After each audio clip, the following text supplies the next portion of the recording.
Hi, welcome to Economics with the Honorable David M. Walker. And today we have a very important topic we're going to discuss, which is the military and the war in Ukraine. So with that, we're going to bring in our headliner today, who's the former Comptroller General of the United States, to discuss what's going on. We're bringing in the Honorable David M. Walker. David, you have some thoughts on this war in Ukraine. Let's hear it. Well, thanks, Nick. It's good to be with you. What I would respectfully suggest, let's start off with a reprise of what I said many months ago about what I think Putin's objectives might have been with regard to this war. And they were as follows. One, topple the government in Kyiv and put in a friendly government to Russia, but do not take over the entire country, because that would not give him a buffer from NATO. Secondly, take over large parts of eastern Ukraine and create a land bridge between Russia and Crimea. If we looked at what's actually happened, his objectives to take over large parts of northern Ukraine and Kyiv failed. And so then he redeployed his troops to focus on eastern and southern Ukraine and to create that land bridge. And where we are right now is an absolute stalemate. And the real question is, where do we go from here? And what are the objectives of Ukraine? I know that they've said publicly that they want all of their territory returned, including Crimea. And while that's a laudable objective and understandable, they would say that, I think it's unrealistic that they're going to get Crimea back, because there's a backstory behind Crimea. And the backstory is that allegedly Yeltsin turned that back over to Ukraine at a moment when he was in a drunken stupor, which quite frankly happened quite frequently, I understand, with Yeltsin. And so, we'll see. I mean, we have to figure out where are we going from here.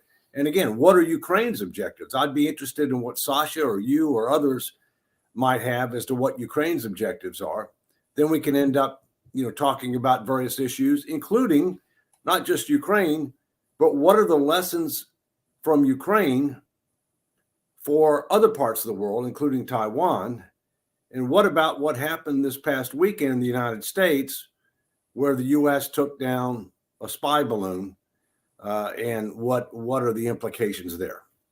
Okay. Yeah, we're going to bring in some of our panelists. First of all, we'll bring in Sasha Starr, who used to live in Odessa, also heads up our TV show, Russia, China, Ukraine, which is broadcast out of Kyiv, Ukraine. And also John Lockwood, who Dr. Lockwood is also a subject matter specialist in U.S.-Russian relationships. And actually, he lives in your area of the world. He lives up in the Washington, D.C. area. So, wait, I shouldn't tell people. Our home is classified. It's classified. Yeah, right. Yeah, you want it classified. Otherwise, you don't know who's going to find you.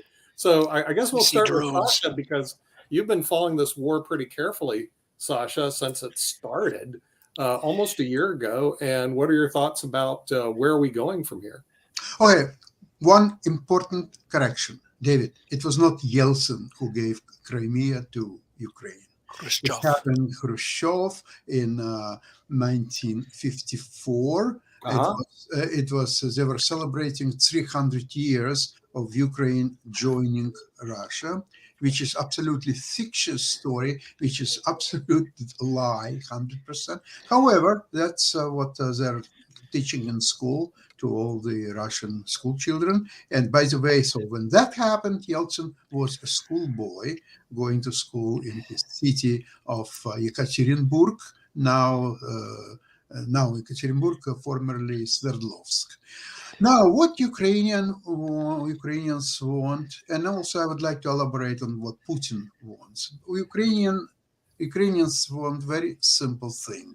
They have sovereign state since 1991, and there are certain borders which are universally and internationally recognized, and all Ukrainians want is to get Russian occupiers out of their country. Full stop, period. That's all what they want, nothing more. They don't want to invade Moscow or St. Petersburg or take over all Russia and so on. Russia is a completely different story, which I'm coming to now.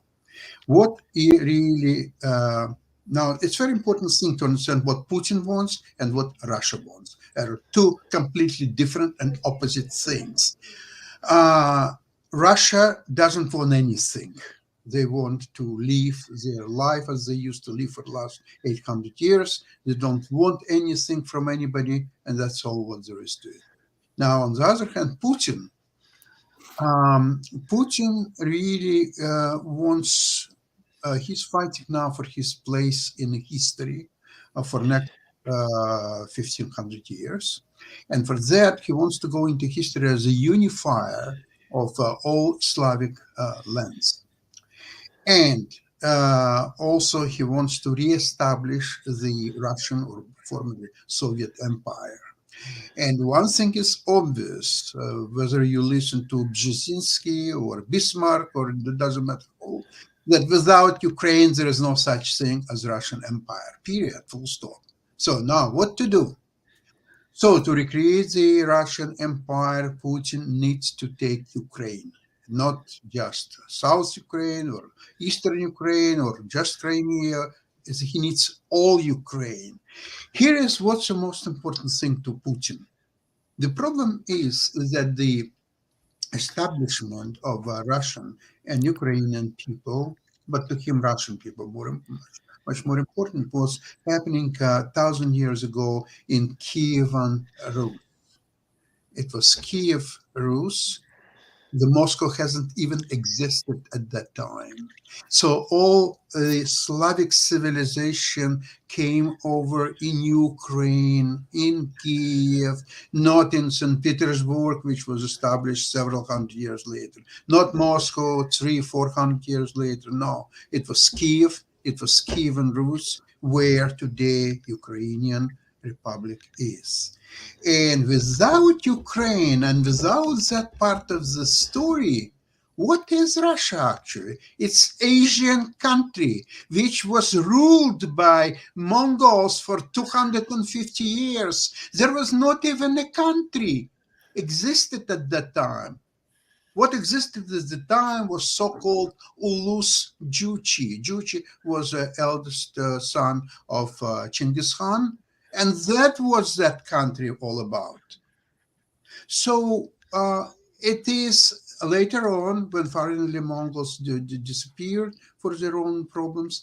So finally Russia started to establish as an independent state, but all the fixtures of the government, the way Russia was governed, was Asian, not European. They never had Renaissance. They never had anything what distinguishes Europe from barbarians.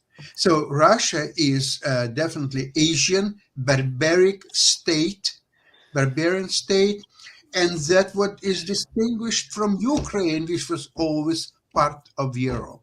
Ukraine is a European state. It was part of Lithuanian and Polish Union for a few hundred years. It was always integrated with Europe. In Kiev, all the princes and princesses, they intermarried the people, the royals from Denmark, from England, from many other European countries. So this is with Putin is well aware of all that, and he understands that if Ukraine is part of Russia, then he can use unified history and say, yes, this is a history of Russian people. It started in Kiev, then it migrated further on, and so on. So Russia is a part of Europe. It's part of world civilization, and so on. Without Ukraine, he is unable to do it. He is a ruler of Asian barbarian state. Full stop, period. Yeah, Sasha, that's really interesting. Thank you for that background and the clarification also with regard to Crimea. I appreciate that very much. No problem. Let's focus on where is it now, which is basically a stalemate. and where do we go from here?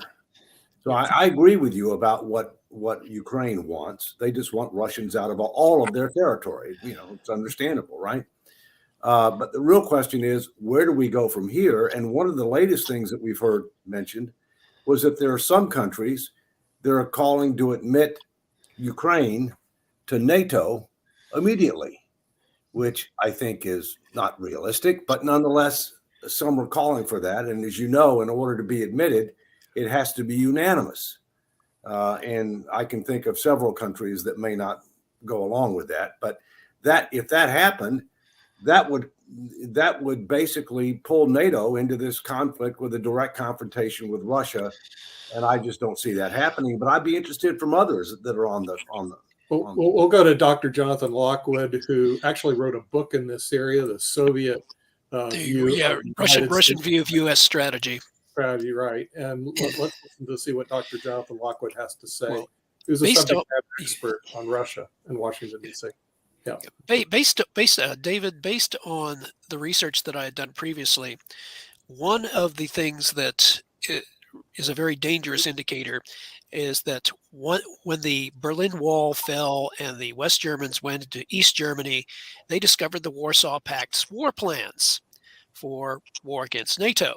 And Lothar Ruhl, a journalist at the time, wrote in looking at the war plans that as late as 1989, the Warsaw Pact's war plans called for the use of up to 300 nuclear weapons in the initial phases of a war against NATO. In other words, there was not going to be a conventional phase, as many in the West thought there was going to be. Instead, the Russians would have gone nuclear from the outset, which would, of course, gone right to World War III. The problem here is now that virtually all the Warsaw Pact's former members are part of NATO, they are fully aware of these former Warsaw Pact war plans, and essentially, if Russia were to find itself going to war against NATO, my assessment is they've simply dusted off the old Warsaw Pact war plans, and they would go nuclear against NATO. No ifs, ands, or buts, because then it's a war of survival. And now, if Ukraine becomes part of NATO, and it becomes a Russia-NATO conflict, the risk of nuclear escalation goes up quite a bit. I agree. How about others? Sorry, I'd like to mention actually that you're absolutely right. There are some countries that want Ukraine immediately to become a member of NATO. Some other countries who are sort of more skeptical about that and actually afraid of that exactly happen. But there is a third plan, is to create a new organization. You can call it Super NATO, or you can call it any other way, which will include the most staunch supporters of Ukraine. To name just a few, it's going to be US, UK, Germany, Baltic states, Poland. That's about it. Maybe a few more countries will find. Actually, probably Holland would join, and so on.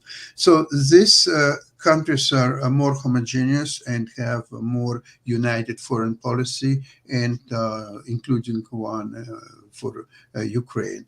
Now, speaking about nuclear options, which we discussed many times on our Ukrainian program, I've just discovered in the last couple of days very interesting thing, that if you take most of the nuclear weapons, they're based on either isotope of uranium, I think 239, and plutonium.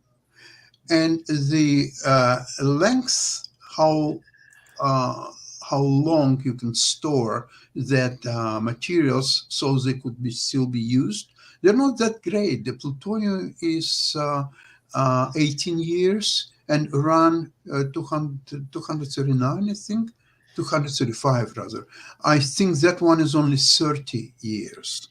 So if you remember that the Russians haven't used any bombs, nuclear bombs, just to test them. Not even a lot of observers, actually, they're not sure that most of their arsenal is still in a position to be used. Not that we would like to try them and figure out whether actually they could be used or not. I'm not saying that. There is another problem for them using nuclear weapons is the chain of commands that has to go through. And except Putin, most of these people, they have families and they want to leave. Even some Putin himself apparently wants to leave and to live as long as possible. He's taking very good care of himself personally from many points of view. So it's not just me, but a lot of people who are following these developments, they're quite skeptical on the ability of Putin actually successfully use nuclear option. That's for sure. And finally, I'd like to mention is 3 generations of people in the West and United States, of course, they live in a threat of Soviets and now Russians using nuclear threats. And finally, right now, there is a possibility without risking a life of a single American or NATO soldier, with just brave Ukrainian soldiers just supplying them some weapons and financial help to get rid of this menace once and for all. It's very close. So if you will take, we're talking about Putin's motives, we were talking about Ukrainian motives, but I think we have to discuss also Western motives, American motives. Why to help Ukraine? Why is it so important now to do? Right now, not in 5 years or 25 years, right now. And I think Biden and his government, they're not doing a very good job at explaining really why is it so important. Let's remember the signatories of the Budapest Agreement. They were Russia, UK, and United States, who agreed that if Ukraine turned over their nuclear weapons, that they would provide security. But when Russia moved into Crimea in 2014, nothing was done. And yes, the West is helping Ukraine now, but if you want to deter conflict, you need to do things before the invasion, not after the invasion. And let me remind you that with regard to countries that are providing military and financial support to Ukraine, that based on the latest numbers that I've seen, the U.S. has provided about 3 times as much as everybody else combined.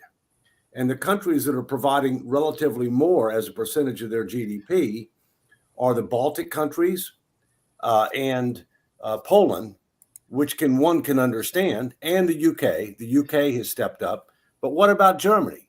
What about France? What about Italy? What about other countries that are close to the border of Ukraine? And it's just hard for me to see how, whether it's NATO or whether it's some other organization, how there's going to be a commitment to commit U.S. and NATO troops directly in the conflict. But let's get back to where we started. How does this end? That's a good question. We'll bring in Dr. Dan Worthington. Maybe he has a way out of this particular jam. Dr. Worthington. It's a very difficult situation. The Russians have put themselves into a corner, diplomatically and militarily. I think part of the problem is the way the United States has approached this. Not that the United States are the bad guys. The Russians are clearly the aggressors. They shouldn't have gone in. They shouldn't have done what they did. I understand what they're trying to do. Putin is seeking the glory days. It's not going to happen. They're not strong enough.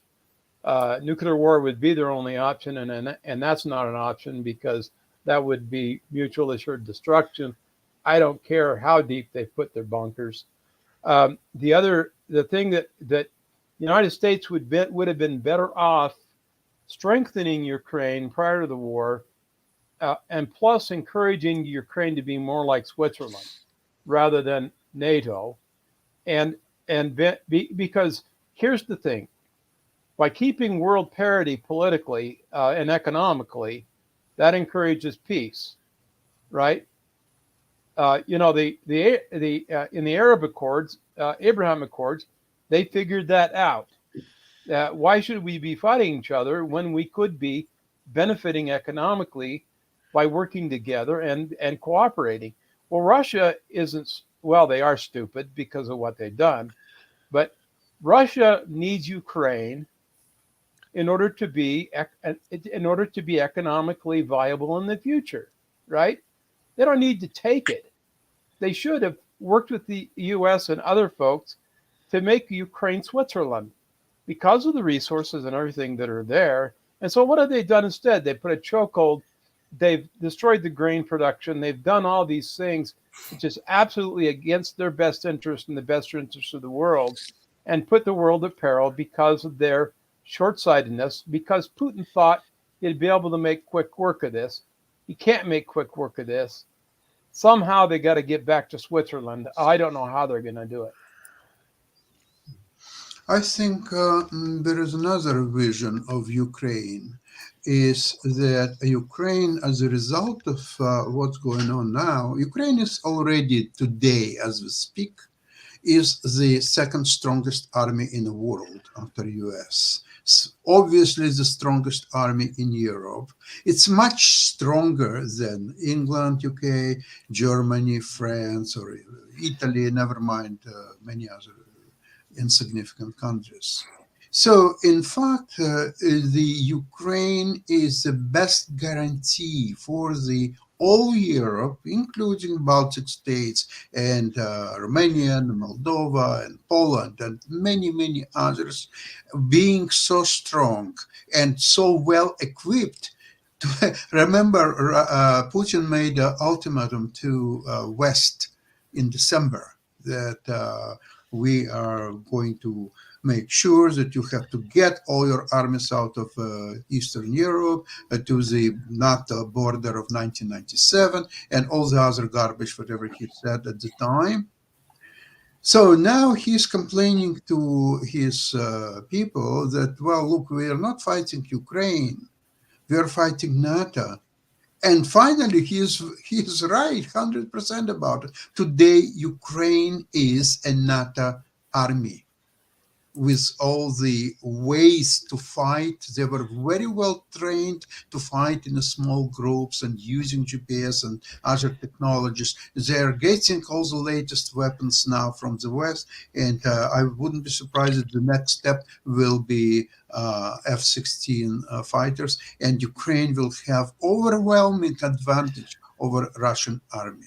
So if Russia is so much down, that's so much beneficial to the West and US, that the Russia is a menace to the world for the last 60 years or more, finally is being stopped and checked by nobody else but Ukraine, without risking a life of any US or NATO soldiers.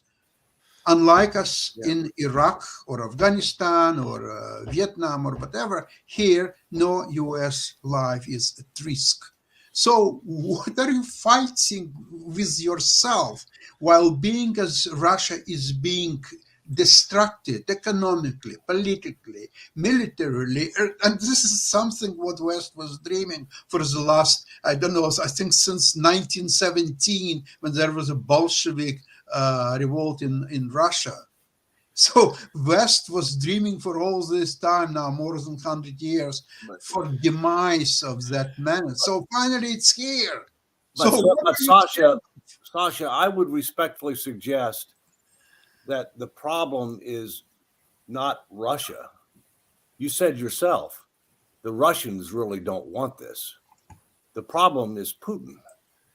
Putin is trying to rewrite history, recreate a Russian empire, and so that I would respectfully suggest that's the problem. David, may I interject? If you are a good student of history, So you should know that all authoritarian regimes, 100%, if you take Latin America and Africa and just any other part of the world, they were failing once they would lose a war. It's only one condition where they could go down, losing the war. So don't stay on the way of Ukrainians to inflict exactly that. Russia losing the war, Putin is out. And after that, we can come to the meaningful. I think there's no question that if Russia loses the war, Putin is out. You know, and there's no question about it. The question is Putin going to be out before that? And if so, how? Yes. And what is it going to take for Russia to lose the war? To Ukraine getting all their wish list. Their wish list. Well, let's talk about it. That's going to happen very soon. I think by summer, Ukraine will overtake all its territory from Russians. Russia is just unable to do anything. Okay. Here is, on one hand, you have meat grinder, Heimers, and all other wonderful toys. On the other hand, you have so-called Mobic. Mobic are recently mobilized people without any training, without weapons, just really a meat, a human meat or something, you want to call it. So in a case of a fight between meat grinder and a meat grinder usually wins. I don't remember when meat grinder would lose. So what Ukraine today has a perfect meat grinder. So what they're coming right now, they're not even going to attack. What they're saying now, okay, come on, closer, a little bit closer. Okay, you're just there now. So right now, Heimers, they have, I think, 50 miles range. And now with new bombs, which Ukraine will get in very shortly, now the distance will be 150 kilometers. It's 100 miles. So believe it or not, Russians cannot get any closer to Ukrainian controlled territory than 100 miles. So the meat grinder is getting bigger and bigger, so they can absorb more and more meat. Send us the meat, please. David, let's talk a little bit about the economics of war in general and the U.S. budget. The U.S. budget is over $800 billion for our military. Russia's like $70 billion. My question, are we getting our bang for our buck, no pun intended, in terms of our military budget? Should we feel safer? Or is our defense system actually, would it be able to stop the nuclear weapons? Or are we just throwing $800 billion away every year? What are your thoughts on that? Well, first, we've given Ukraine about $112 billion so far. And so when you look at the $800 plus billion, part of that is for aid that's been given Ukraine and other countries, if you will. Ukraine's not the only country that's getting aid from us, although they're getting the most. I think you have to realize you can't judge our defense effectiveness by how much money we spend on it. I'm on the Defense Business Board, and I can tell you that there's absolutely no question that we could reduce projected defense spending and not compromise national security if we fundamentally reassessed the current and future threats and repositioned our strategy based upon that, and if the Congress quit micromanaging the Defense Department budget. Because the truth is, and I'd be interested in what others have to say about this, the real threat is not Russia. My concern about Russia is, will they use tactical nuclear weapons? In other words, battlefield nuclear weapons. I don't think they'll use strategic weapons. I'm still concerned about the tactical weapons, all right, in order to avoid defeat. But if you look at the real threat is China and that part of the world, okay, and the Taiwan situation and what may end up happening with regard to Taiwan. You've got total visibility of the battlefield now. The only thing that you don't have total visibility of is under the water, and yet that's expanding to where there is more visibility under the water. We've got to rethink how do we need to structure our forces based upon that fact? There's going to need to be more unmanned vehicles. There's going to need to be more smaller and more mobile things. We're going to need to redeploy to the Pacific rather than as much with regard to Europe. But then the problem you have is that when you talk about weapon systems, there's a 4-letter word. It's called jobs. And the Congress doesn't want to close bases. The Congress doesn't want to curtail certain weapon systems, even though they may be more expensive than they should be, and even though they're of questionable value. I remember when I was Comptroller General of the United States, the F-35 was going to cost us $35 million a copy. Now it's 100. I remember when we got the F-22, it's going to be $250 million a copy. And now people are questioning whether we ought to keep them. It hadn't been that long ago. And so I think, you can't just go by the number. And we need to do a hard scrub of our defense strategy and our defense budget, because it's not going to be off the table when the crunch comes and we have to make the tough financial decisions. Yeah, I'd agree with that. I agree that we need to reassess our vulnerabilities around the world. You can bet that our opponents are. The Chinese are. The thing that helps us is our technological strategic advantage, but the Chinese are cutting away and eating away into that technological strategic advantage, and to the extent that they aren't, they're stealing our technology all the time because that's what they do, and then they re-engineer everything, or they come up with better technology. They're very, very creative, and I agree with Dave. They are the primary threat against the United States, and they're unpredictable. Ultimately, their goal, though, is world domination. We know that. They have acknowledged that. They want to destroy the United States. They want to change or take us over and dominate us in one way or another. I mean, it's no secret, right? But Dan, let's face it, the United States will never be conquered from the outside. It can be conquered from the inside because no, we're in agreement. Okay, I mean, it'll never be conquered from the outside because one of our biggest protections is the Second Amendment to the Constitution. Nobody in their right mind is going to try to invade. Dave. You remind me of what Admiral Yamamoto said when he was after Pearl Harbor. When he was asked about invading the United States, he said, "I would never invade the United States. There would be a rifle beneath every blade of grass." And that was in 1941. Right, and it's much more so now. And remember the movie Red Dawn. Okay, so right. I'm not worried about us being invaded. Nobody in their right mind would do that. Our biggest challenge is ourselves. Right.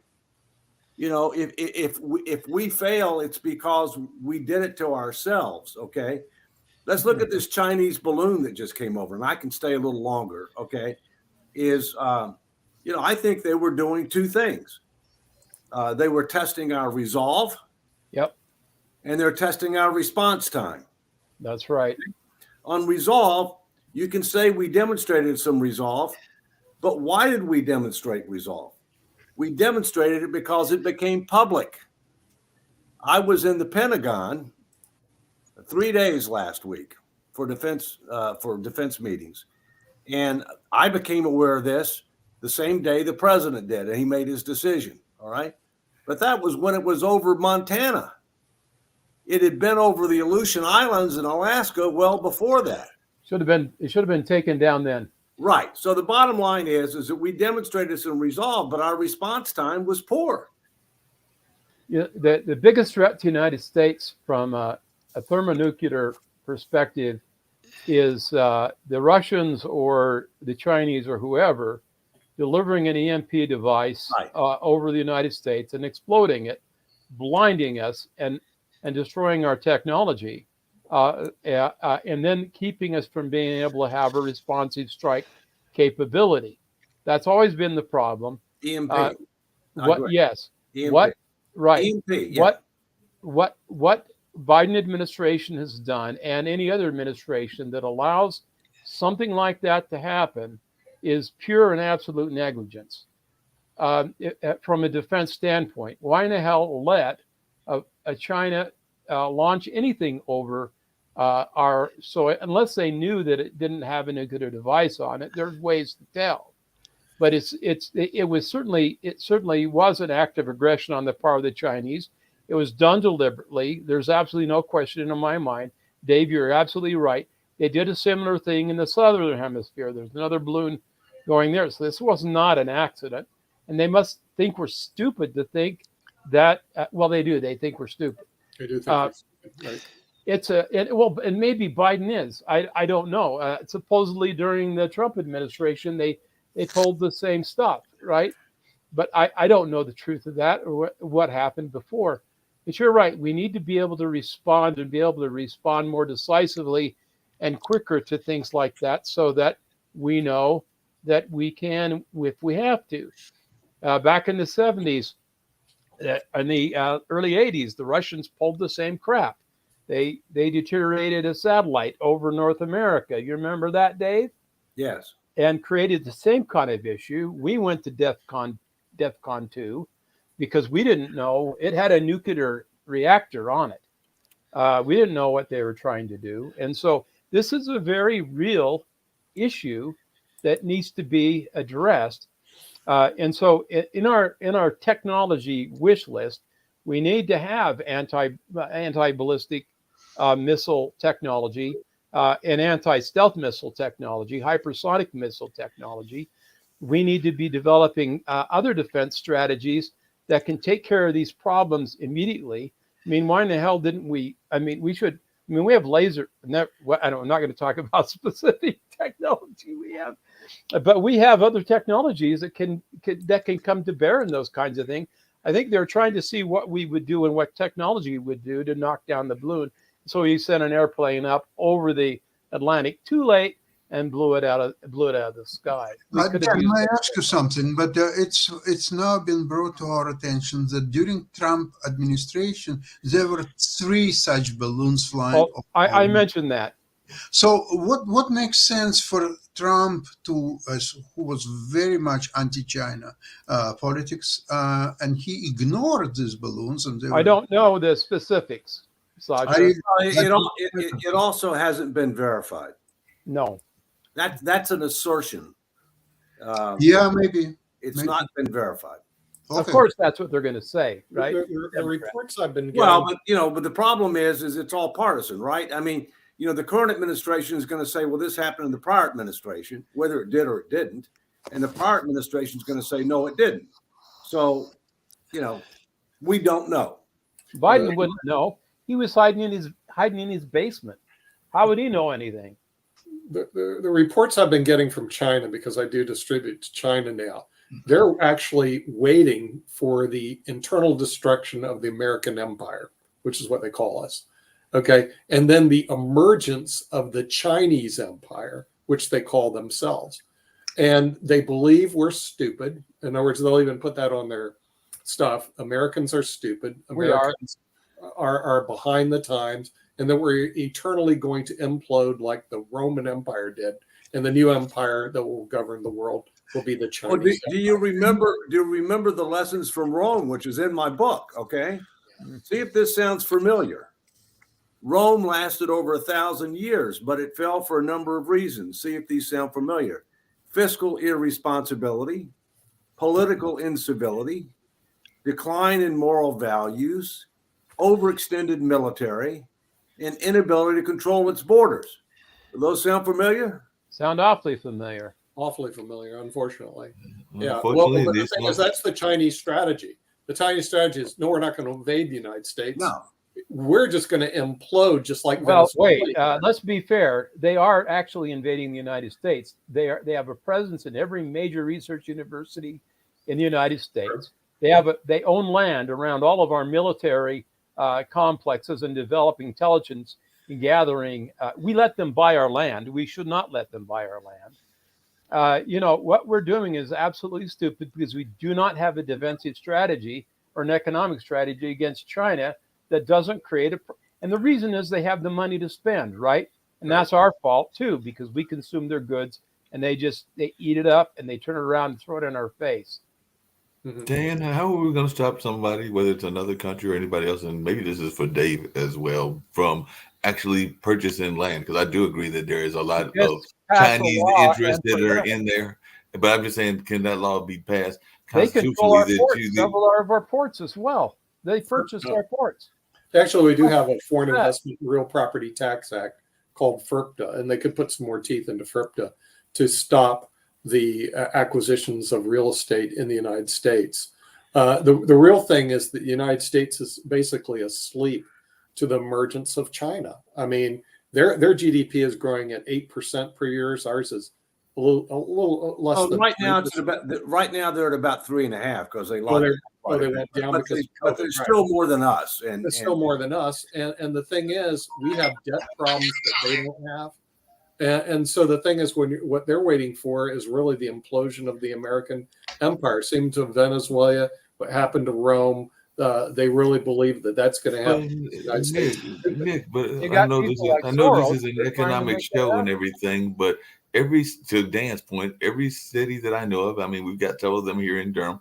One that I regret to say has closed, even though they were originally from, at least the best I can tell, they're closed because I haven't seen them active for about a week and a half. But they were from, I want to say, mainland China. They might have even been from Peking. Well, no, they weren't from Peking, but they were definitely from China. They were definitely from the Chinese empire, and they were definitely running a restaurant here because it was a husband and her husband, wife, and some of their other family members and everything. But if that's the case, you mean that and like I said, they've left. Maybe they've gone back to China for all I know and everything. But are we saying that we can stop those kind of restaurants and businesses from existing if we put a tighter grip, and are folks going to really want that? The problem is not the Chinese, the people who are citizens of the United States who have Chinese heritage that own businesses. That's not the issue. The issue is Chinese Communist Party and the companies that they create to own land and assets in the United States. That is strategically stupid on our part. But Dan, that's what I just said. I just said that these folks were literally from China. I mean, the couple that I'm talking about, they were not Chinese Americans. They were literally from China. that's a Just like restaurant. my upstairs neighbor is going to college. I don't I had care a about a conversation with him, and he's from China as well. That's a restaurant. What we're talking Please. about is land around military bases, and we're talking about land where they're buying up a lot of our agricultural land. Okay, and ports. So things that have strategic significance. Obviously, individual restaurants and things like that don't have any strategic significance. But also their education system, Dan. And like I said, anybody wants to see it, you just go to a website on Facebook called Understanding China. Okay, their education system is really, they train people to let them know that America's inferior. We hate America, basically. If you want to know who hates America, the Chinese education system is training their Chinese to hate America, and that ultimately they want the downfall of America and the resurgence of the Chinese empire. Well, If yeah, you true. believe me, go to Facebook group. You can sign up for free, Understanding China, and you'll listen to them how they perceive the United States. Nick, No question. No Nick, but the question. same thing could be Is said not about Russia and Russian education system. For Russians, United States is arch enemy number one by far, and they're much more in their education system. They're much more hostile to West and specifically United States than China, because China has a more commercial approach to the world, and even their wishful thinking about America's demise or so on. Don't forget that their time horizon is usually 500 years. So in 500 years, anything can happen. All this today. Not 500 years, Sasha. No. Well, Sasha, the problem with Russia is I've been banned. Our content's basically banned in Russia now, so I don't get any things going back and They're forth. closing China, YouTube. this They is- are closing YouTube. What do we want from this country? They Oh, are really? completely crazy. They want to come back to the past instead of back to the future. They're going back to the past. I They're would have no doubt that the Russians hate us too. The problem is in our American education system, we are, and our media also, David, we are not even alert to the fact we have billions of people that are being trained right now to hate us. It's not even on the radar screen. Including in our own school system. Yeah, In our school system. That's what I'm saying. They have I don't worry about Russia at all, except for their nuclear weapons. They are not a superpower, okay? And they have embarrassed themselves with regard to their military capabilities, with regard to what's going on in Ukraine. You also have to keep in mind that many other countries that have strong militaries, for example, China, they're untested, right? I mean, Ukraine's tested. You know, they've got experience on the battlefield now, and they're showing it, and they're doing an incredible job. The United States, rightly or wrongly, its military has been tested, you know, since 2001, but with Iraq and Afghanistan, and even back in the early 1990s with regard to the first Gulf War. But so, you know, a lot of people have capabilities, but there's a big difference after the first shot is fired. No, big difference there. But speaking of big differences, I want to come back to the balloon because I'm still trying to understand this spy balloon and everything. Because one thing that confuses me is that there are tons of balloons that are in the air, whether those are weather balloons, whether those are spy balloons, whether they're party balloons and everything. So is that one of the issues, is that there are so many balloons floating in the sky on a regular basis anyway, that maybe that's why it got all the way from California to North Carolina, is because those things are floating in the air constantly all the time, and they're of different sizes and shapes. But Dave, you were in the government there for a couple of minutes and everything. So is that part of the issue, is the fact that they are such a common presence? It's one thing to see a plane or a satellite. Those are big objects that are, and there are thousands and billions of satellites as well, but definitely balloons, there are hundreds of thousands of those. So I'm wondering, because it's such an obvious thing that's in the air.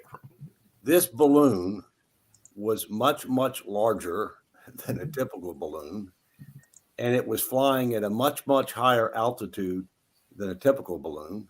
Okay. And we knew for a fact that it came from China. All right. And we also knew that it had surveillance equipment on it. Okay. Mm-hmm. And the difference is that, look, China, you know, and we and Russia and many countries have satellites that we use for surveillance. I mean, that's common sense. Everybody knows that. That's public knowledge. All right. Mm-hmm. But when you're at 40 to 60,000 square feet and in the atmosphere rather than in space, that's a big difference. And I think the thing that was mentioned earlier, which is very important, the concern is our biggest risk is an EMP, electronic magnetic pulse, right?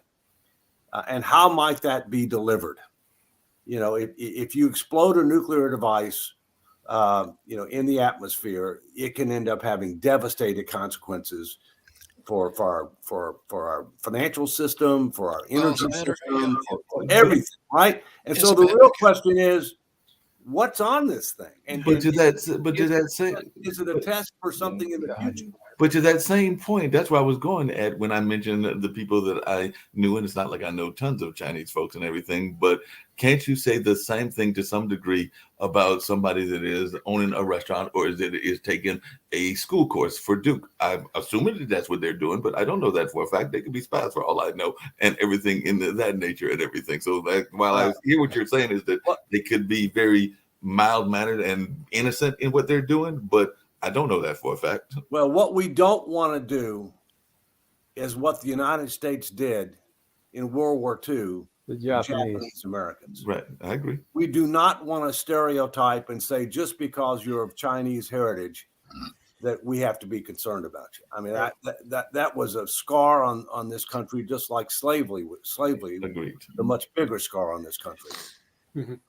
Yeah, but the thing is, shouldn't the United States, once it entered American airspace, just shot the thing down? Yeah, it should have been shot down the first time and it was over the Aleutian Islands. Right. Okay. And there's plenty of areas in Alaska where there's nobody around. Nobody there. Right. And the thing is, what wasn't China looking at? They're testing our response rate, which seems to me to be pretty bloody slow. Yeah. Because the minute it hit U.S. airspace, it should have been shot down. Well, they had to wait for Biden to wake up. Yeah, Biden had to wake up. All right. Then he had to drop off his bicycle. Okay, 40 to 60,000 feet. You know, there are airplanes right now in the U.S. that we actually fly at that level. You know, I've been on planes that go up can to get, that long. can get pretty close. Yeah. Yeah, I'm not really thrilled with a Chinese balloon floating around in U.S. airspace. So we should have reacted a lot quicker. And the minute it hit the Aleutian Islands, bang, it goes. Because other than that, we're sending a message to China that, hey, we may or may not respond whenever. And it could have implications as to Taiwan. Well, I also think the reason why Putin invaded Ukraine was how we dealt with Afghanistan. Right. no, absolutely, no question. No You question. know, when you show weakness, hey, these people don't like us. You show weakness to us, they will hit It you. wouldn't have happened if Trump was president. Well, let's come back to where I started with regard to this balloon. I said I think they were testing two things. They were testing our resolve, and they were testing our response time. Yes, You can it's say, a trial balloon. you can say that we demonstrated some resolve, but our response time was terrible. And the real question is, had this not become public, would we have done the same thing? Probably. I don't know the answer to that question. Yeah. Well, it was a trial balloon by China. If you think, No pun intended. no pun intended. Right. This was a What do trial. you think, Dr. Lockwood? Yeah. Yeah. Right. Okay. As I step into the middle of the food fight.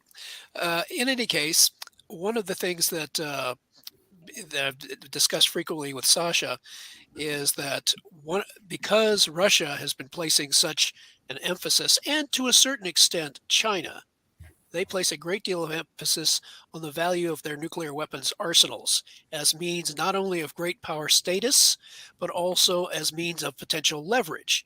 Putin miscalculated in thinking that his nuclear arsenal gave him leverage and freedom of action to undertake an offensive against Ukraine.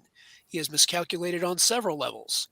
And the intermediate and long-term response, you note that we have been sending ballistic missile defenses to Ukraine with very significant successful effect. And anytime that you introduce ballistic missile defense into the equation, especially for national missile defense as well as intermediate theater defense, you introduce uncertainty into the mind of your opponent as to how successful an all-out strike will be. They don't really know how many of their missiles will get through a full-scale missile defense. They don't know which ones will get through. What they do know is if their full-scale strike, especially a nuclear strike, fails to achieve its objectives, they will be subjected to an overwhelming nuclear counterstrike on the part of the US and NATO. So ballistic missile defense, from my perspective, and from my perspective, my research, is the intermediate and long-term response to develop a global ballistic missile defense system designed to neutralize, with the objective of neutralizing the nuclear arsenals of Russia, China, and by extension, other rogue nuclear powers. So, and this would entail an upgrading of the U.S. Space Force. Right now, the U.S. Space Force consists of 80 satellites, according to the open media. From the Russian and Chinese perspectives, particularly the Russian, that's not a Space Force. That's a set of 80 targets waiting to be struck. And that is why they have significant counter-space capabilities. The long-term, the U.S. should be adopting what I call a strategia asymmetricheskaya reagирования, strategy of asymmetric response. Do not respond directly, tit for tat, weapon for weapon. You respond with a strategy that is designed to nullify your opponent's strategy. And the Russians very clearly fear, more than anything else, they fear the potential of American technology to neutralize the Russian nuclear arsenal, the very symbol of its great power status. Yeltsin said in 1994, the only reason Russia, in a speech to the Russian Duma, the only reason Russia is considered a great power is because its armed forces have nuclear weapons. That's correct. You neutralize the nuclear arsenal, you neutralize Russia. You neutralize their great power status. You render them, in their eyes, worse than destroyed. You render them irrelevant. Dr. Lockwood, I'll tell you what I really feel, okay? No, I think that if you think that that's all the Space Force is doing technologically, I think there are things that they're doing that we have no clue of. Yeah, that's and true. Nor should we now? And the Space Force, if it in fact goes to a manned space fleet, which, by the way, would be much more effective as an anti-ballistic missile capability, because if you put lasers on satellites, satellites don't have mothers. Yeah, destroying a satellite is not an act of war. Destroying a U.S. Space Force starship armed with lasers and people on board, yeah, that's an act of war. You put manned Space Force Space Fleet ships in orbit armed with lasers that are designed to shoot down nuclear weapons in their boost phase, that's a hell of a lot more effective. And it introduces a great deal more uncertainty into the minds of Russian and Chinese planners. That is how you pay very careful attention to what they fear. They fear, if anything, the potential of American technology if properly applied. They have been scared, for example, of the Patriot. The Russians have been spooked about the Patriot system, of all things, since 1985. My brigade commander in 1985 asked me to look at Russian military journals and say, what are the Russians saying about Patriot? So I looked at the January 1985 issue of Vestnik Protivovozdushnoye Oborony, Herald of Anti-Aircraft Defense, and there was an article on U.S. high to medium altitude air defense systems. The last third of the article was talking about Patriot. And the author described Patriot as a PRO, Protivoraketnoye Obrony, anti-missile defense system designed for the strategic defense of the United States. We had no such plans, at least as far as I know, but it showed the degree of Russian fear of the U.S. potential of technology. They saw Patriot as the leading edge of the Star Wars program of SDI. They were Jonathan, wrong. but you remember when Gorbachev came to power, he was advised by his own people from army Correct. that we don't have anything that much even close the Patriot systems and all Star Correct. Wars concepts. Yes, And this how The Gorbachev KGB sent Gorbachev a report in April 1985 saying that the U.S. SDI program would eventually be able to neutralize 90% of Soviet missiles in a first strike, and there was no way they could keep up with that capability. Now, mind you, we didn't think it could do that, but the Russians believed it, and they acted on that belief, and they spent themselves into bankruptcy trying to counter a phantom SDI program. And with that note, we're at the hour, so we do want to thank all of our panelists and the Honorable David M. Walker. And stay safe, everybody, because I think this is a real threat, and the United States is ignoring it. So we need to take a look at it. We'll see you next week on Economics with the Honorable David M. Walker. Take care. Bye-bye. Bye-bye.